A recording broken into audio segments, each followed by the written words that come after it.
Remevet presenta. Empezaremos dando un breve resumen del contenido de este material. Abordaremos el examen neurológico teniendo en cuenta cada uno de los síndromes presentes en la clínica de pequeños animales. Haremos un breve repaso neuroanatómico de las estructuras involucradas en cada uno de los síndromes que mencionaremos: el síndrome cortical, el síndrome troncal, el síndrome cerebelar y el síndrome vestibular y medular, los cuales afectan al sistema nervioso central.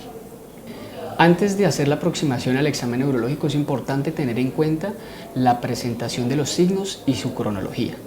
Para tal caso, evaluaremos a los pacientes teniendo en cuenta si la presentación de los signos fue aguda o si es crónica.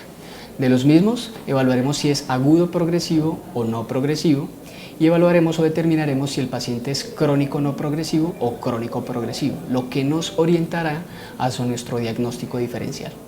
Observemos la gráfica que se encuentra en la pantalla. La misma nos representa los signos versus el tiempo. Para tal caso tendremos en cuenta que las enfermedades de presentación aguda y que no progresan son más frecuentemente las enfermedades traumáticas o vasculares. Ahora, las que se presentan con signos que son permanentes en el tiempo son normalmente anomalías del desarrollo, tal cual la hidrocefalia, la lisencefalia, entre otras enfermedades neurológicas. Las infecciones en su mayoría suelen tener una presentación aguda y no incrementar signos durante el tiempo, exceptuando enfermedades que son muy frecuentes en nuestro medio como el distemper, la cual puede progresar y afectar diferentes estructuras del sistema nervioso central. Las enfermedades metabólicas que afectan al sistema nervioso central, tal cual como la encefalopatía hepática o algunas endocrinas, manifiestan signos de forma intermitente. Las neoplásicas primarias, cuyo origen desde el punto de vista de la neoplasia es el sistema nervioso, tienen una presentación crónica progresiva, exceptuando algunos casos en los cuales pequeños vasos sanguíneos que nutren a la neoplasia se rompen. Por último, las enfermedades neurodegenerativas. Estas enfermedades, al igual que las neoplasias primarias, tienen una presentación crónica progresiva. Estas variables de signo versus tiempo, con las siempre importantes variables semiológicas de edad, raza, estatus inmunológico del paciente, determinado por su vacunación, desparasitación y obviamente su estado nutricional, son importantes para determinar la posible causa del síndrome neurológico en nuestro paciente. Las pruebas paraclínicas son y serán siempre una valiosa información para confirmar nuestro diagnóstico diferencial, al cual nos hemos aproximado previamente con el examen neurológico y la información antes mencionada. Para recordar, a este punto debemos tener en cuenta que variables como el examen neurológico, la cronología de los signos neurológicos, los datos semiológicos y anamnésicos del paciente son importantes para poder orientar nuestro diagnóstico diferencial. Siendo así, por ejemplo, un felino criollo de 3 años de edad con signos neurológicos crónico-progresivos y un examen neurológico que denota alteración multifocal del sistema nervioso central será un paciente para el cual haremos pruebas que nos orienten o descarten enfermedades infecciosas virales, las cuales pueden afectar diferentes estructuras del sistema nervioso. A diferencia de lo que ocurre, por ejemplo, en los casos en los cuales nos encontramos con un paciente canino, beagle, joven de aproximadamente 3 a 4 años de edad, cuyo signo neurológico es la convulsión. En estos pacientes, teniendo en cuenta la raza, la edad, nuestro examen neurológico, que por lo general es normal, determinaremos una prueba de tipo funcional, como la electroencefalografía, para descartar la epilepsia primaria, que es bastante frecuente en esta raza. Otro claro ejemplo son las razas condrohistróficas, tipo Dachshunds, French Poodle, Schnauzers, Cocker, en los cuales, por ejemplo, la presentación aguda de signos de lesión medular nos orienta a que nuestras pruebas paraclínicas sean exámenes como las radiografías contrastadas, mielografías o tomografías que nos ayuden a identificar la causa de la lesión medular. Como les mencioné anteriormente, nuestro primer síndrome es el síndrome cortical y haremos un breve repaso de las estructuras neuroanatómicas involucradas en este síndrome. El cerebro se divide en 2 hemisferios y cada uno de estos hemisferios tiene áreas corticales que representan funciones que hasta ahora están muy bien definidas en especies como el humano, los primates y algunos que hacen cuadripestación como el canino, el felino y el equino. Cada hemisferio se divide en lóbulos. El lóbulo frontal el lóbulo parietal, el lóbulo occipital y el lóbulo temporal, los cuales en el humano y en los primates están muy bien definidos por la separación que existe de las diferentes fisuras. En las imágenes podemos observar el área o el lóbulo frontal de rojo, el lóbulo parietal de azul, el lóbulo occipital amarillo y el lóbulo temporal verde, cada uno con funciones desde el punto de vista somatosensorial, motor y somatosensorial especial, que hablaremos un poco más adelante. Ahora, en el canino estas áreas no están tan bien definidas como en el humano, y en la figura podemos observar un cerebro canino y las diferentes áreas que son representadas por los círculos en color. El círculo rojo representa el área frontal en el canino, que en comparación al humano es mucho más pequeña.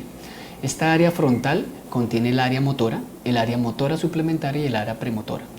Todas se encargan de coordinar desde el punto de vista de estructuras neuroanatómicas superior la locomoción.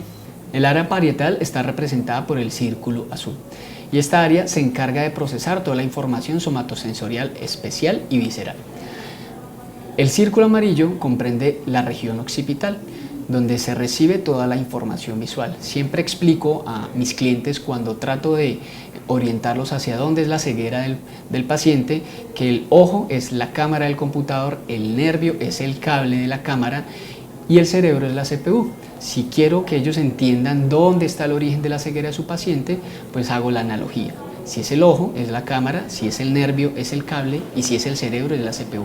Y existen algunos datos clínicos que nos pueden ayudar a diferenciar en nuestro examen neurológico cuál es el origen de la ceguera, lo cual discutiremos más adelante. Ahora, el área temporal, representada por el círculo verde, se encarga de la información auditiva.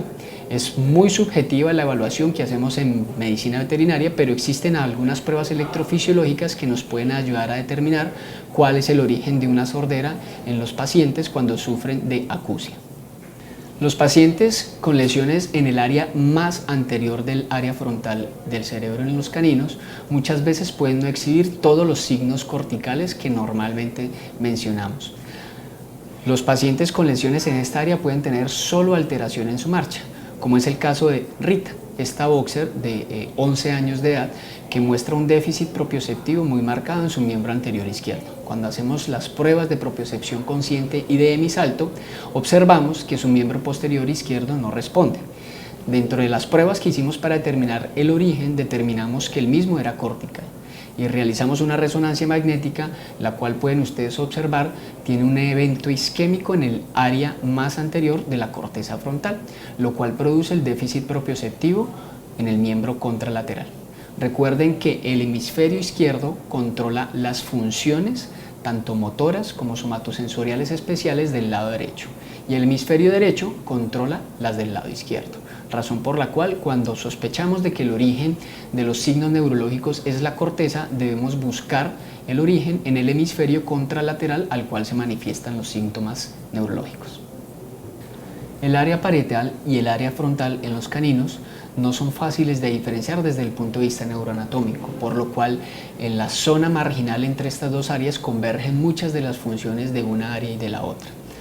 Razón por la cual muchas veces nos referimos a las lesiones de esta área como lesiones del área frontoparietal. En muchos pacientes encontramos un signo neurológico muy frecuente denominado el pleurotótono. Es la flexión cervical lateral tratando de observar la pleura torácica. Este es el único signo neurológico que se manifiesta de forma ipsilateral. Contrario a lo que mencionamos anteriormente, la flexión cervical lateral derecha de un paciente indicará que tiene lesión del área frontoparietal derecha, tal cual como lo observamos en este paciente Doberman en la foto que ustedes observan en la pantalla. Un paciente con un pleurotótono izquierdo, lo cual denota una lesión probablemente frontoparietal del mismo lado. La corteza cerebral, el área donde nosotros los mamíferos interpretamos todos los estímulos y de la misma forma somos conscientes de nuestro entorno y de nuestro medio, presenta una serie de signos clínicos que son característicos manopatognomónicos del área cortical. El primero de ellos es alteración del estado de conciencia, el segundo son las convulsiones, el tercero es el déficit propioceptivo y como observan ustedes en este video, el déficit propioceptivo que presenta este paciente es del lado derecho. Ahora, si a eso le sumamos que este paciente presenta cambios en su conducta y su estado de conciencia no es normal, Pues el probable origen de este déficit propioceptivo es el hemisferio izquierdo. Recuerden, área contralateral del déficit propioceptivo. El tercer síntoma que vemos en pacientes con lesiones corticales, como lo mencioné anteriormente, es el pleurotótono. El cuarto, marcha en círculos que tienden a ser amplias y por lo general combinan estados de conciencia alterados. Y por último, las cegueras, cuyo origen puede ser la corteza cerebral o, como mencionamos anteriormente, la CPU. Y por último, pero no menos importante, el estado de conciencia, el cual evaluamos desde que el paciente ingresa a nuestro consultorio. Bien, desde el punto de vista del estado de conciencia tenemos 5 estados que tenemos que conocer para poder interpretar la información de evaluación de nuestro paciente. El primero es un paciente en un estado de alerta, el cual responde a todos los estímulos con una conducta que consideraríamos normal para el paciente. El segundo estado es un estado de depresión o obnubulación, en el cual el paciente es ligeramente indiferente al medio, aun cuando responde a los diferentes estímulos sensoriales puede no hacerlo de forma normal. Observemos este Chizu, un paciente con un antecedente de trauma, que si observan tienden a ser un poco indiferente al medio y a responder de una forma normal a estímulos que consideramos auditivos y ruidosos. Y observamos también un pequeño pleurotótono hacia el lado derecho. Este pacientico tiene una lesión frontoparietal del lado derecho. El tercer estado de conciencia es lo que denominamos delirio. En este caso, los pacientes presentan alaridos o aullidos sin ningún estímulo doloroso o sin ningún tipo de estímulo que evoque esa conducta. Muchos pacientes con encefalitis asociadas a distemper pueden presentar este signo.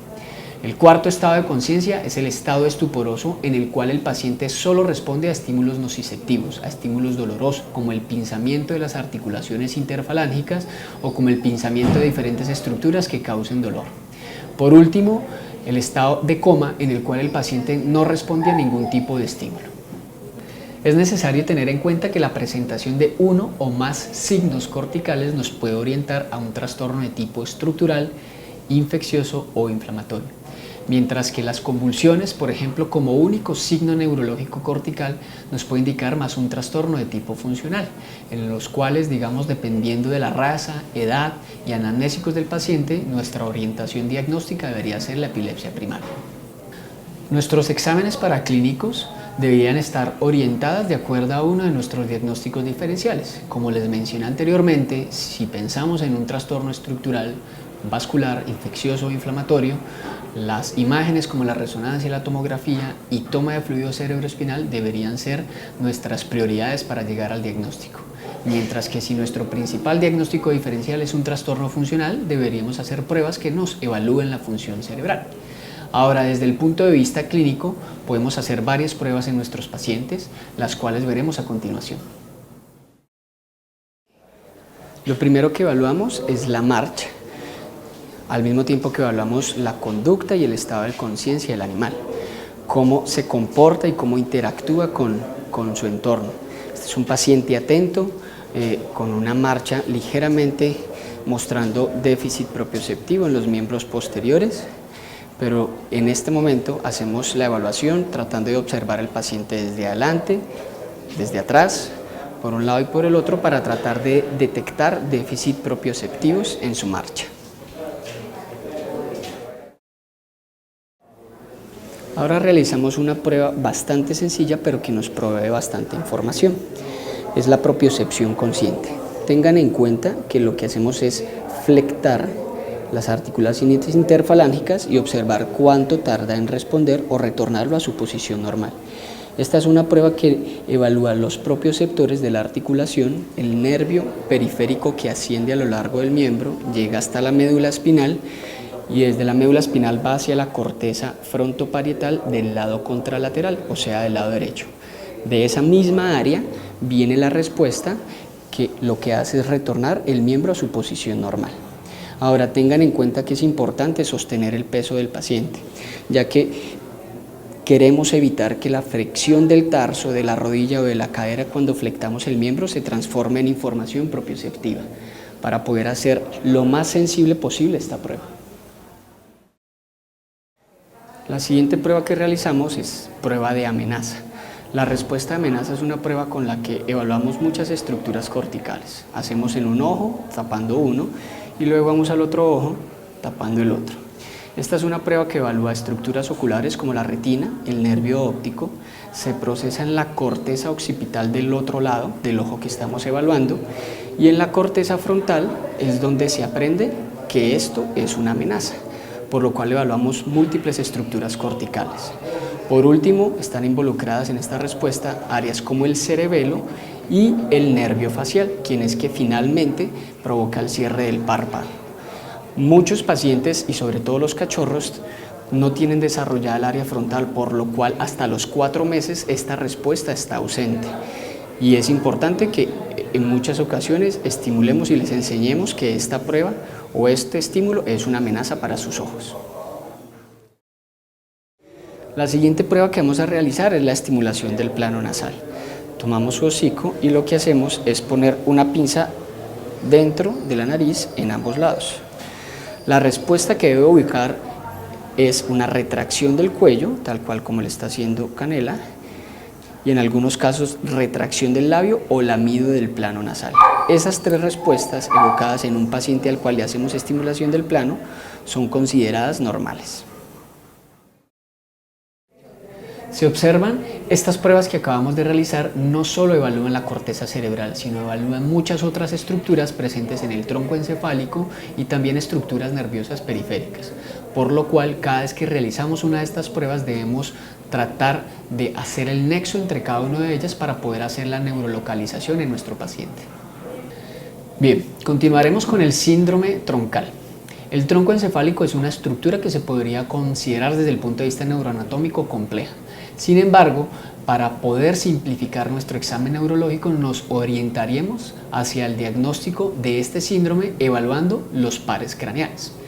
Teniendo en cuenta algunas de las pruebas que hicimos anteriormente, recuerden que la información propioceptiva, cuando evaluamos la propiocepción consciente, debe pasar por esta área. Y al evaluar a nuestro paciente los pares craneales, si determinamos disfunción de 2 o más pares craneales, podemos pensar que el origen de la lesión en nuestro paciente es el tronco encefálico. El tronco encefálico se evalúa teniendo en cuenta algunas de las pruebas que les voy a mencionar. El primero es la respuesta de amenaza, que además de evaluar todas las estructuras corticales que les mencioné anteriormente, evalúa el nervio óptico y el nervio facial.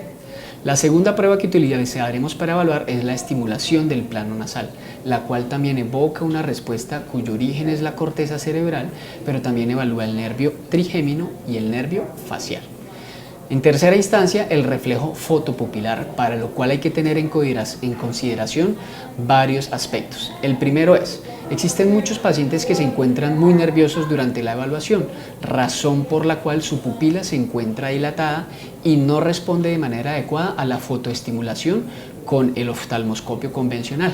Es por esto que en algunos casos es necesario utilizar luces tipo LED que venzan esa respuesta simpática que tiene la pupila. El segundo aspecto que debemos tener en cuenta es la anisecoria. Anisocoria, hablamos de asimetría de las pupilas y hay que buscar o tratar de identificar cuál es el origen y cuál es el que está defectuoso, si es el que está contraído o si es la que está dilatada. Cuando tenemos una dilatación sostenida y en un paciente que responde a la respuesta de amenaza, tratamos de buscar anormalidades en el nervio oculomotor, que es el que normalmente contrae la pupila. Ahora, si la pupila está miótica o está cerrada y no se dilata aún en áreas oscuras, el problema lo debemos buscar en el nervio o tronco vagosimpático, que es el que se encarga de dilatar la pupila. Para eso nos orientamos con algunas otras pruebas que nos permiten identificar si el problema es el nervio oculomotor y la pupila dilatada o el tronco vagosimpática y la pupila contraída. Una prueba que utilizamos para evaluar el tronco encefálico es el reflejo fotopupilar. Tengan en cuenta varios aspectos de esta prueba. Lo primero es, en muchos pacientes, por el nerviosismo es necesario utilizar un tipo de luz diferente al que nos brinda el oftalmoscopio. Este LED es un poco más intenso y debería evocar una mejor respuesta en la pupila de este paciente. Ustedes ven que la contracción de este paciente es lenta, pero está presente. Otra prueba que utilizamos para evaluar el tronco encefálico es el reflejo pupilar. Utilizamos con una pinza, un hisopo o nuestros dedos y tocamos ligeramente el canto medial del párpado, el canto lateral y el borde craneal de la oreja. En las 3 ocasiones la respuesta debe ser un cierre del párpado. Esto evalúa el nervio trigeminal, la rama oftálmica en la cara medial, la rama maxilar en la cara lateral y la rama mandibular craneal a la oreja. Y obviamente la respuesta motora del cierre del párpado es mediada por el nervio facial. Recuerden que el nervio oculomotor también se encarga de la inervación de la musculatura extraocular.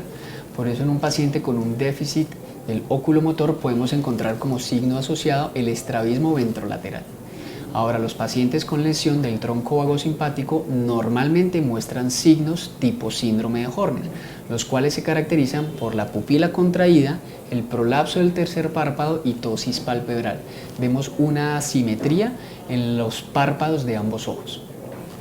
Por último, la midriasis sostenida, un paciente en el cual las 2 pupilas están dilatadas y no responden ni al estímulo lumínico ni a la mano, son pacientes cuya ceguera podría tener un origen en la retina o en el nervio óptico.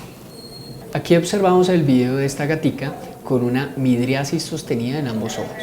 Observen que la respuesta de amenaza es ausente y la respuesta al estímulo lumínico también está ausente, por lo cual determinamos en esta paciente que el origen de su ceguera es la retina o el nervio óptico en ambos ojos. Tengan en cuenta que en un paciente con un diámetro pupilar normal o una pupila que responde al estímulo lumínico, pero que la respuesta a la amenaza es ausente y que no sortea obstáculos fácilmente, es un paciente con una ceguera de origen cortical. La pupila responde a un reflejo, pero no se procesa la información visual en la corteza. En este sentido podemos diferenciar si el origen de una ceguera es el ojo, las estructuras oculares o el nervio, o en su defecto la corteza cerebral. Ojo, pupila dilatada, no fotorresponsiva; corteza, pupila con diámetro normal, responde a la luz, pero el paciente no sortea obstáculos y no tiene respuesta de amenaza. Algunos pacientes pueden mostrar ausencia de respuesta al estímulo lumínico de la pupila y el origen de la misma tener una lesión en el cerebelo. Sin embargo, los mismos normalmente manifiestan algún otro síntoma del cerebelo, los cuales discutiremos más adelante en el síndrome cerebelar. El reflejo palpebral nos permite evaluar 2 nervios importantes, el nervio trigeminal y el nervio facial. El nervio trigeminal consta de 3 ramas y, como verán en la prueba, cuando tocamos el canto medial evaluamos la rama oftálmica, la cual podemos evaluar también tocando con un hisopo la córnea, la rama maxilar cuando tocamos el canto lateral y la rama mandibular, que recuerden tiene 2 componentes, uno sensitivo que evaluamos al tocar el borde craneal de la oreja y evoca una respuesta que es un parpadeo, pero también tiene una parte motor que se encarga del tono de la mandíbula. Observen en el video el pitbull cómo tiene una mandíbula caída, y estos pacientes normalmente tienen una dificultad para deglutir, ya que la primera fase de la deglución incluye el cierre de la mandíbula y la retracción de la lengua hacia la orofaringe. Recuerden que el nervio facial, el cual ya hemos evaluado previamente en varias pruebas, como lo fue el reflejo palpebral y también la respuesta de amenaza, es un nervio que contiene, además de esta parte motora, una parte autonómica. Se encarga de la inervación de ciertas glándulas que producen lágrimas en el ojo. Por eso, cuando tenemos pacientes con signos de parálisis facial, es importante que evaluemos este componente, ya que desde el punto de vista terapéutico debemos tener en cuenta mandar a aplicar lágrimas en estos pacientes, ya que la película lagrimal va a estar disminuida por la parálisis del nervio. Otra parte importante de este nervio, que es una somatosensorial especial, tiene que ver con la percepción del gusto en los 2 tercios anteriores de la lengua, y la podemos evaluar utilizando un hisopo humedecido con atropina y tocar el borde de la lengua a ambos lados para poder evaluar los 2 nervios faciales. Las pruebas vestibuloculares son pruebas que denotan la conexión entre el sistema vestibular y los nervios abducens, nervio troclear y nervio oculomotor, los cuales se encargan de inervar la musculatura extraocular. En ese sentido, evaluamos al paciente moviendo la cabeza de un lado hacia otro, como podrán ver en el video, y lo que observamos es un nistagmo fisiológico. El nistagmo fisiológico se caracteriza por un movimiento de fase lenta, fase rápida del ojo, más o menos 2 a 3 repeticiones máxima hacia el lado al cual giramos la cabeza. Tengan en cuenta que la anormalidad de esta prueba se caracteriza por movimientos sacádicos sin fase lenta, fase rápida, o en su defecto lo que se denomina ojo de muñeca. El ojo se cae porque no existe la forma de que pueda compensar su movimiento ocular con el movimiento cefálico. Otra parte que evaluamos de los pares craneanos son el nervio vago y nervio glosofaríngeo. Estos dos nervios comparten desde el punto de vista funcional la deglución, razón por la cual una de las formas más objetivas de evaluar es evocando la deglución haciendo una presión sobre la orofaringe. A este punto lo que evocamos es una respuesta de deglución del paciente. Ahora, si la misma está ausente, debemos tratar de identificar cuál es el nervio defectuoso, si es el nervio vago o el nervio glosofaríngeo. Para saber si es el nervio vago, evocamos el reflejo tusígeno, haciendo presión sobre el borde más craneal de la tráquea para tratar de evocar tos en el paciente. Si la tos está presente, catalogamos al nervio glosofaríngeo como el déficit o el causante del déficit en la deglución, y si la tos está ausente, deberíamos buscar afección de alguna otra estructura que inerve el nervio vago. La última prueba que realizamos, y no menos importante, es la evaluación del nervio hipogloso. Desde el principio de nuestro examen neurológico hemos podido observar cómo se encuentra el tono de la lengua, si hay o no asimetrías y obviamente el grosor de la misma, que nos indican los músculos de la lengua cómo se encuentran. Las parálisis del nervio hipogloso se manifiestan por desvío de la lengua hacia el lado normalmente paralizado y se observa una asimetría entre ambos lados por la hipotrofia de la musculatura de la lengua. Recuerden que la afección de 2 o más pares craneanos nos puede sugerir que nuestro paciente tiene un síndrome troncal.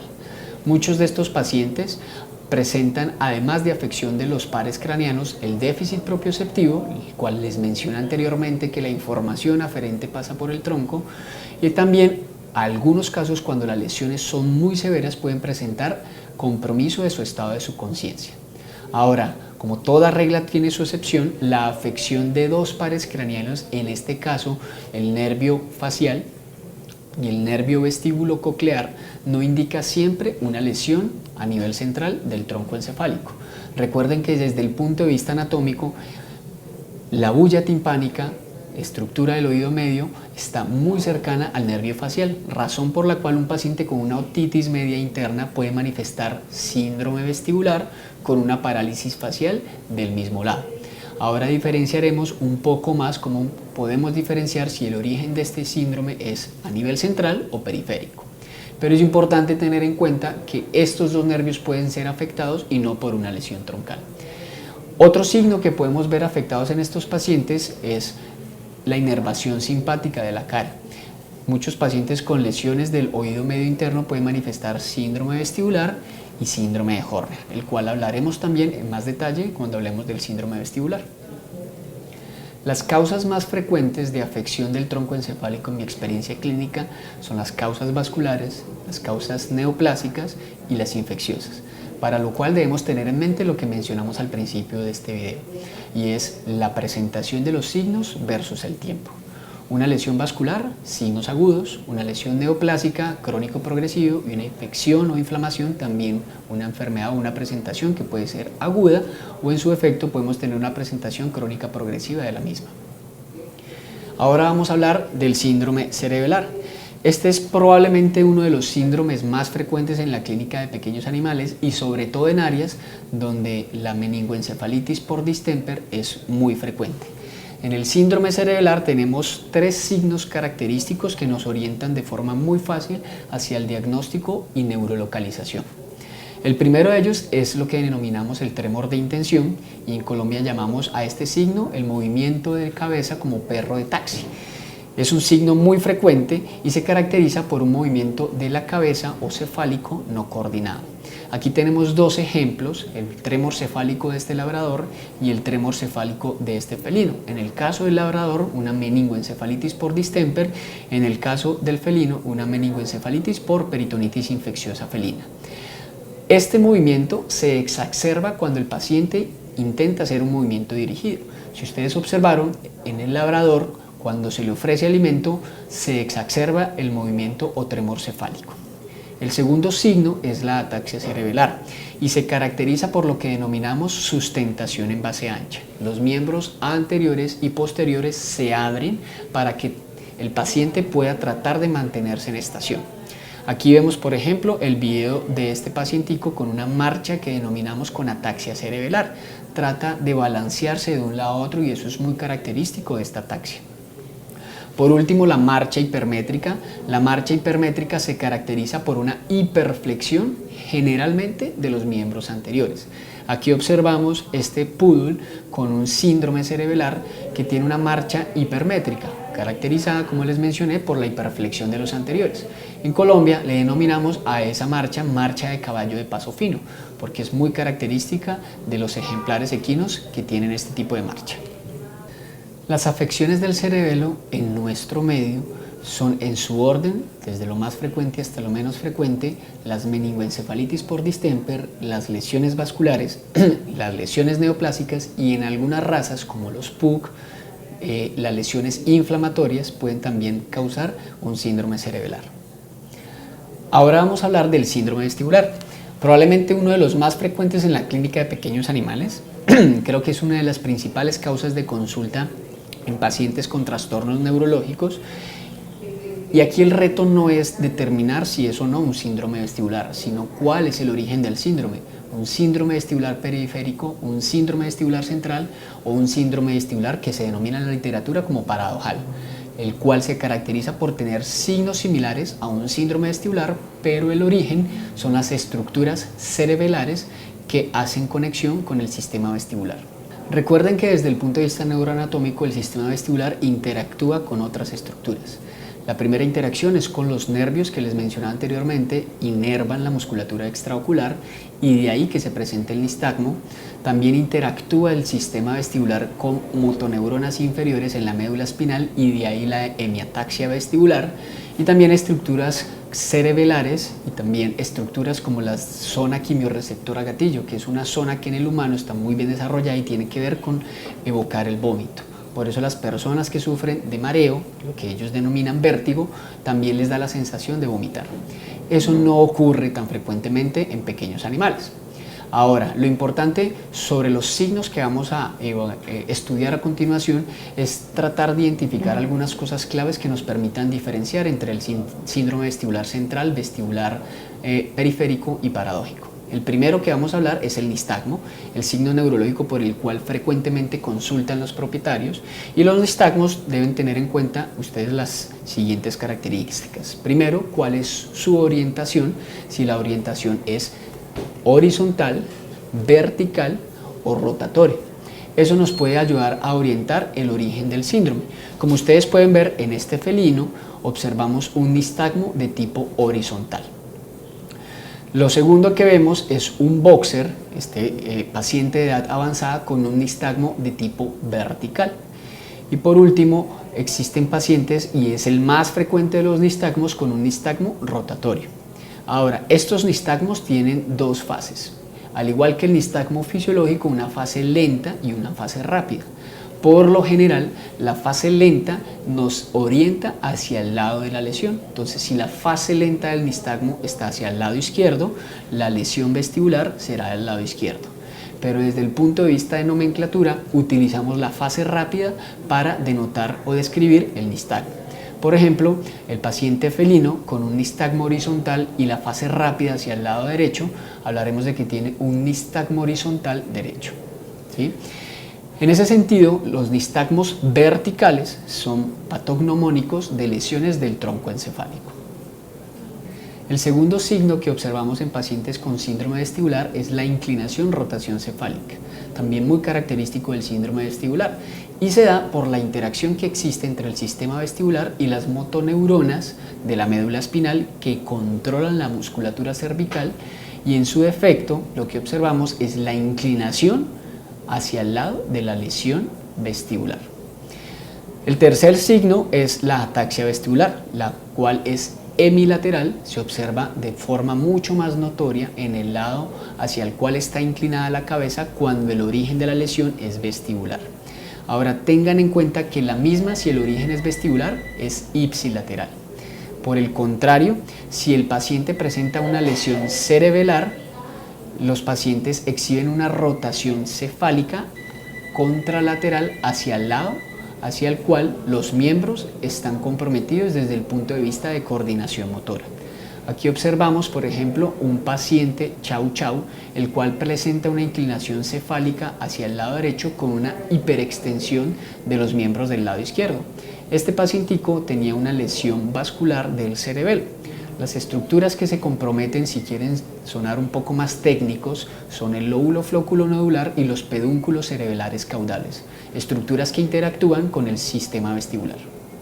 Recuerden que en algunos pacientes la hemiataxia puede ser tan severa que se les puede dificultar bastante incorporarse, razón por la cual muchos de los colegas que refieren al servicio de neurología piensan que el origen de la lesión es central, cuando en cualquiera de los dos casos, tanto la vestibulopatía central como la periférica, el paciente puede manifestar una ataxia vestibular tan severa que no se puede incorporar. El truco está en diferenciar si el paciente tiene o no déficit propioceptivo. Hablamos anteriormente de que los pacientes, cuando tienen déficit propioceptivo, pueden tener lesiones frontoparietales o incluso en el tronco encefálico. Así que un paciente con signos vestibulares que exhibe déficit propioceptivo consciente es un paciente en el cual sospecharemos que el origen de la vestibulopatía es central. Para muchos es importante tener en cuenta que la inclinación cefálica es uno de los signos que más tarda en ceder, si es que en algunos casos no cede totalmente. Y eso es importante que lo conozca el propietario, ya que cuando arriba a nuestro servicio espera que su paciente salga normal después de todo el tratamiento que hemos instaurado. Pero este signo neurológico puede permanecer en algunos y manifestarse de forma muy leve. Pero esto es importante que lo conozcan los propietarios que llegan a nuestro servicio. No dejemos de lado tener en cuenta que si la manifestación vestibular es acompañada de 2 o 3 pares craneales, en estos pacientes también sospecharemos de que el origen es el tronco encefálico, como le mencionamos anteriormente. Ahora bien, que si el paciente exhibe signos de parálisis facial o síndrome de Horner, alguno de estos síndromes puede ir acompañado como causa de una titis media.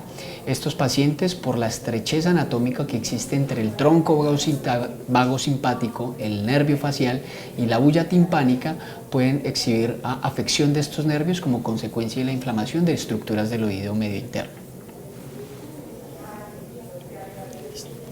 El síndrome espinal es el último síndrome del cual hablaremos hoy. Es un síndrome bastante frecuente y en áreas como en los países latinoamericanos es muy frecuente encontrarse con síndromes a este nivel como consecuencia de lesiones traumáticas, de pacientes que sufren traumas por accidentes con vehículos, entre otras posibles causas. Ahora, otra causa muy frecuente de los síndromes medulares o síndromes espinales son las hernias discales, y las discutiremos un poco a medida avancemos este síndrome. Recuerden que hablamos un poco sobre hacer un repaso de las estructuras neuroanatómicas, y es importante entender que cuando hablamos de segmentos medulares nos referimos a áreas de la médula espinal que nos van a dar diferentes signos de acuerdo al área donde se localice la lesión. El primer área que encontramos es el área cervical alta, el cual está comprendido entre la vértebra cervical 1 y la quinta vértebra cervical. Ahora, el segundo segmento medular está entre la sexta vértebra cervical y la segunda vértebra torácica. Continuamos con el segmento toracolumbar, que va desde la tercera vértebra torácica hasta la tercera vértebra lumbar, y por último el área lumbar y lumbosacra, que comprende la cuarta vértebra lumbar hasta la segunda vértebra sacra.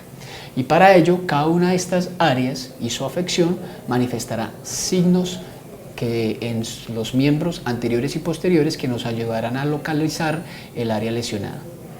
Producto de la lesión de la médula espinal podemos encontrar signos que se manifiestan mediante alteración en la marcha. El primero de ellos es la paresia.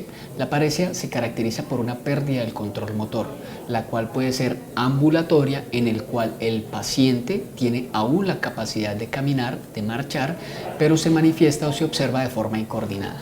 El paciente parésico no ambulatorio es aquel paciente que aún exhibe movimientos de los miembros, pero tiene dificultad para marchar, para caminar, no se puede incorporar. Por último es el paciente pléjico, en el cual la manifestación neurológica es pérdida total del control motor. Estos tres signos los encontramos por lesiones de la médula espinal y nos orientamos con base en la información que nos den los reflejos espinales. Evaluamos los reflejos espinales tanto en miembros anteriores como en miembros posteriores. En miembros anteriores evaluamos el reflejo flexor, el reflejo tibial craneal, que se hace percutiendo directamente el vientre del músculo. Evaluamos el reflejo patelar y el reflejo ciático. El reflejo ciático lo evaluamos poniendo nuestro dedo para poder percutir y transferir la información mecánica hacia el nervio una vez hacemos la percusión con el flexímetro. Este nervio se encuentra entre la tuberosidad isquiática y el trocánter mayor del fémur, donde ustedes observan que pongo el dedo. Y lo que busca es una respuesta que es la flexión del miembro. El reflejo patelar se evoca percutiendo el ligamento o tendón rotuliano medio. Este evoca una respuesta extensora del miembro.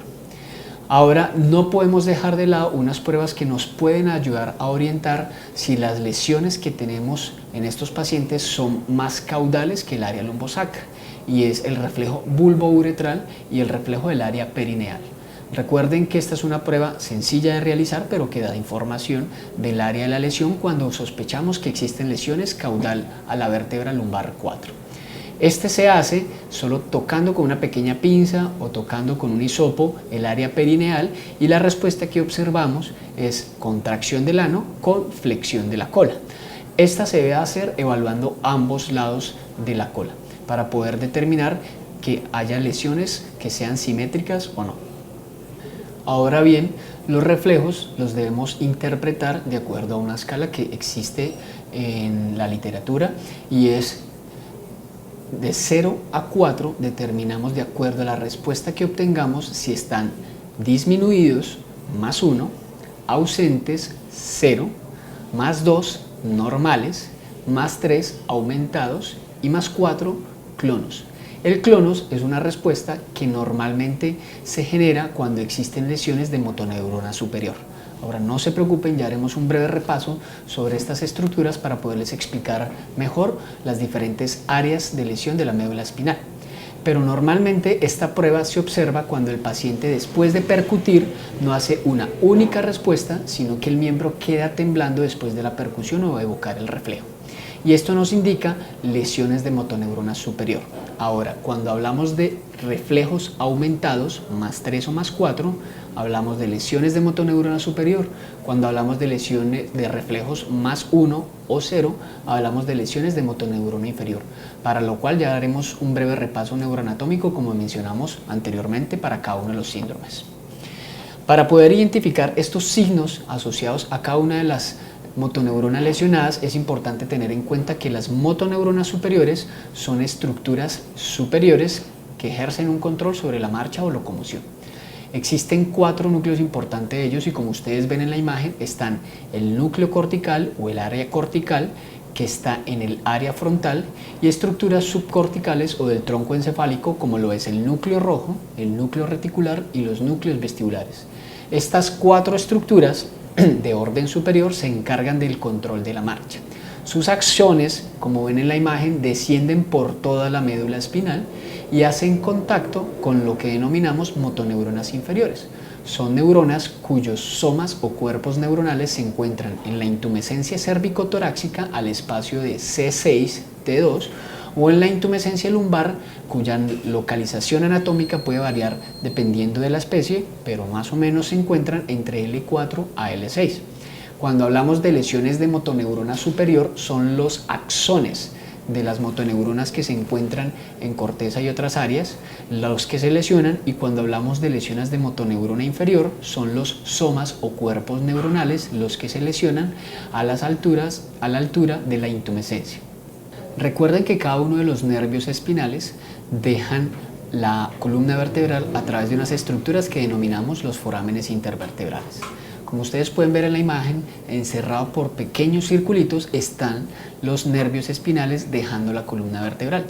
Ahora, a la altura de la intumescencia, todos los nervios espinales que hacen parte de los segmentos de C6 a T2 son los que convergen y unen para formar el plejo braquial y encargarse de toda la inervación motora del miembro inferior. En la región lumbar tenemos dos estructuras importantes que son el nervio femoral y el nervio ciático, los cuales se encargan de toda la inervación del miembro posterior. Bien, vamos a hablar de cada una de las áreas medulares y signos asociados. Cuando hablemos de signos de motoneurona superior, que recuerden, hablamos de lesiones del axón de las motoneuronas superiores, nos referimos a dos tipos de signos: pacientes con hipertonías o músculos rígidos y pacientes con hiperreflexia. Son los dos signos clínicos más característicos de un paciente con lesión de motoneurona superior. Ahora, por el contrario, un paciente con una lesión de motoneurona inferior exhibirá signos de hipotonía o flacidez e hiporreflexia, aunque en algunos casos, dependiendo de qué tan extensiva sea la lesión, pueden o no estar presentes los reflejos, ausentes o disminuidos, o aumentados y clones. La primera área medular de la cual vamos a hablar es el área cervical. Comprende los segmentos medulares entre C1 y C5, frecuentemente afectado en razas tipo toy como el Jack Russell Terrier, algunas razas como el Pinscher y los Chihuahuas, por lesiones asociadas a la articulación atlantoaxial. En estos pacientes es muy frecuente las malformaciones craneocervicales y como consecuencia de ello las subluxaciones atlantoaxiales. Esto genera compresión a la altura de la médula espinal en C1, C2 y causa signos de motoneurona superior, lo que quiere decir miembros anteriores y posteriores rígidos e hiperreflexivos. Existen otras razas como los Beagles, en los cuales también son frecuentes los síndromes espinales cervicales. En esta raza es bastante frecuente la extrusión discal, ya que, como mencioné anteriormente, es una raza condrodistrófica. En estos pacientes los signos más característicos no afectan regularmente la marcha, por lo general se caracterizan desde el punto de vista clínico por una rigidez cervical, ausencia de la extensión cervical o flexión lateral y rotación axial del cuello. En estos pacientes la palpación cervical denota un dolor severo en esta área y el manejo médico o quirúrgico va a depender de lo que encontremos en las diferentes pruebas paraclínicas que hagamos en estos pacientes. El segundo síndrome espinal del cual hablamos normalmente es el segundo segmento medular, entre la sexta vértebra cervical y la segunda vértebra torácica. Recuerden que en esta área se encuentran las motoneuronas inferiores, razón por la cual una lesión a este nivel de la médula espinal se va a manifestar con signos de motoneurona inferior en miembros anteriores.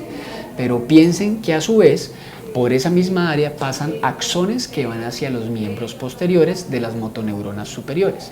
Por esto encontraremos signos de motoneurona inferior en miembros anteriores y signos de motoneurona superior en miembros posteriores. En ese sentido, los miembros anteriores estarán hipotónicos e hiporrefléxicos, mientras que los miembros posteriores se encontrarán hipertónicos e hiperrefléxicos. Muchas de las lesiones que se producen a este nivel son como consecuencia de alteraciones vasculares o también por herniaciones, dependiendo de la raza a la cual estemos evaluando. También, de forma muy característica, las hernias discales no generan compresión total de la médula espinal, sino que se desvían y comprimen la raíz nerviosa. Como ustedes observan en la foto, este paciente siberiano tiene una retracción del miembro y durante su estación lo mantiene flectado, y de esa forma evaluamos que el paciente puede tener una compresión radicular o de raíz nerviosa a la altura de la región cervicotorácica. Lo que observamos claramente en pacientes con compresiones radiculares es una asimetría por la hipotrofia de la musculatura de la raíz que esté comprimida o que esté lesionada producto de la lesión. El siguiente segmento medular afectado es el segmento toracolumbar, que comprende el área desde la tercera vértebra torácica hasta la tercera vértebra lumbar. Es un área en la cual existen lesiones medulares en razas condrodistróficas de forma muy frecuente porque es una área que tiene mucho movimiento desde el punto de vista biomecánico. Ustedes pueden observar la foto en la cual vemos un disco extruido. Estas lesiones discales en razas condrodistróficas ocurre como consecuencia de la herniación del disco, más exactamente el núcleo pulposo del disco, como observan en la imagen. Tengan en cuenta que muchas de estas razas, como ustedes ven en la imagen, el Pinscher es una raza frecuente, igual que el Beagle, Cocker, Dachshund, Poodle, entre otras, son razas que pueden llegar a sufrir varias hernias discales durante su vida, razón por la cual hay que advertir a los propietarios cuando nos enfrentamos a una lesión a este nivel y en una de estas razas que existe la posibilidad de que el cuadro neurológico reincida y que deben ser cautelosos con el manejo de estos pacientes. Ahora, los animales afectados a este nivel en su mayoría tienen los miembros anteriores normales y como vieron en la foto del Pinscher, el paciente tiene los miembros anteriores en estación y sus miembros posteriores por lo generalmente rígidos, tirados sobre el medio de los miembros anteriores. Eso se observa principalmente en razas pequeñas. Lo que observamos son miembros posteriores hipertónicos con hiperreflexia de los mismos, ya que a este nivel tenemos lesiones de los axones de las motoneuronas superiores. Una de las clásicas poses que podemos encontrar en pacientes con lesiones a este nivel es lo que se denomina el síndrome de Chief-Sherrington. Es la excepción a la regla en lesiones a nivel toracolumbar y los pacientes tienen sus miembros anteriores rígidos y sus miembros posteriores flácidos. Dicen algunos autores que ocurre como consecuencia de lo que se denomina un shock medular, lo cual se corrige aparentemente en unas pocas horas, máximo un día, y se observa ya la lesión clínica característica del área, miembros posteriores rígidos e hiperrefléxicos. Ahora, para poder diferenciar que la causa de la lesión sea el origen cervical, hay que tener en cuenta la propiocepción consciente. Si los miembros anteriores, a pesar de estar rígidos, tienen una buena propiocepción consciente, eso indica que el área de la lesión es toracolumbar y que está manifestando una posición que se conoce como el Chief-Sherrington. Ustedes pueden observar en el labrador la posición típica del paciente con síndrome de Chief-Sherrington en recumbencia lateral. Observemos por último este video de un paciente Beagle con una lesión toracolumbar, una compresión medular a nivel de T3L1 que se manifiesta por una paraparesia de miembros posteriores. Ahora, si el paciente se observa paraparésico, debe manifestar déficit en la prueba de propiocepción consciente. Esto nos indica a nosotros que la lesión en este paciente se encuentra a nivel toracolumbar T3L3. Ahora recuerden la nomenclatura que utilizamos para denotar cuántos miembros están afectados. La tetraparesia o tetraplegia con el prefijo tetra indica 4 miembros. La paraparesia con el prefijo para indica miembros posteriores. Ahora cuando hablamos de un solo miembro utilizamos el prefijo mono y hablamos de monoparesia o monoplegia y mencionamos el miembro afectado, monoparesia del miembro anterior izquierdo. Bien.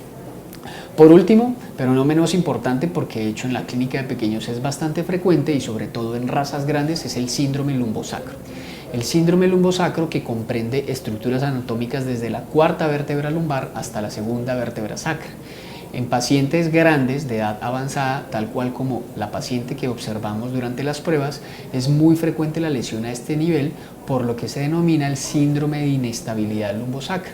Son una serie de conformaciones que conllevan a la protrusión del disco intervertebral en el espacio L7-C1, el engrosamiento del ligamento flavo, la posición de este ligamento es dorsal y en algunos casos a que el techo del sacro se invagine ligeramente sobre el canal medular, generando compresión, recuerden, de raíces nerviosas a este nivel, porque la médula espinal ha terminado más o menos hacia la altura de L4 a L5, dependiendo si es perro o gato el paciente. Ahora, es importante que tengan en cuenta en el manejo de estos pacientes que debido al defecto que existe desde el punto de vista de conformación anatómica, muchas veces el manejo médico no es suficiente. Por eso es siempre importante ir de menor a mayor desde el punto de vista terapéutico. Hacemos el manejo médico de estos pacientes y si observamos que no hay una respuesta clínica favorable, es importante intervenir desde el punto de vista quirúrgico para poder solucionar el síndrome neurológico de este paciente. Por último, recuerden que a este nivel tenemos lo que denominamos motoneuronas inferiores. Y las motoneuronas inferiores a este nivel se manifestarían con flacidez e hiporreflexia de los miembros posteriores. Muchos de estos pacientes denotan debilidad de los miembros posteriores y se les dificulta incorporarse. Cuando se van a poner de pie, son incapaces de hacer extensión de los miembros por las lesiones de las motoneuronas inferiores a este nivel.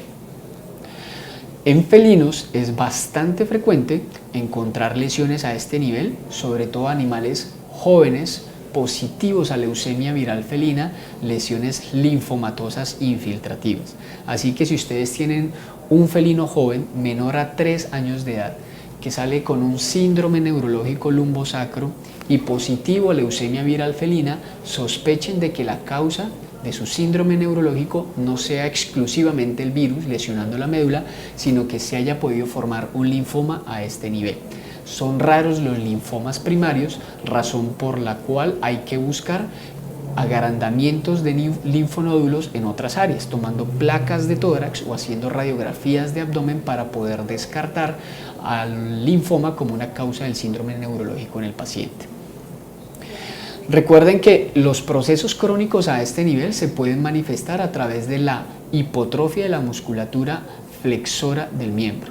Y lo que observamos normalmente en pacientes de edad avanzada con síndrome de inestabilidad lumbosacra y lesiones crónicas a este nivel es que la musculatura de la cara posterior del miembro se encuentra disminuida, diezmada, y por eso estos pacientes se catalogan como pacientes con lesiones del área lumbosacra, diferenciando muy bien que el origen de la marcha anormal en estos pacientes puede ser debida a lesiones en cadera.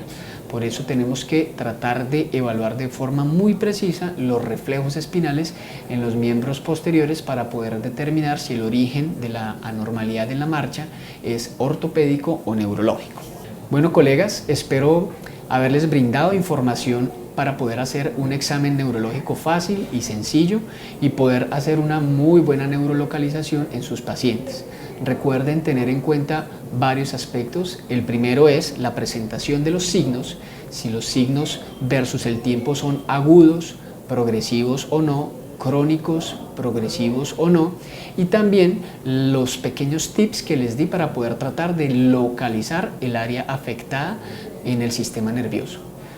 La raza, la edad y los datos anamnésicos son siempre muy importantes y recuerden que nuestro examen neurológico empieza desde que el paciente ingresa al consultorio, ya que la forma en la que interactúa con el entorno, con el medio y cómo interactúa con su propietario o con nosotros en la consulta puede ser determinante para determinar cuál es el estado de conciencia del paciente.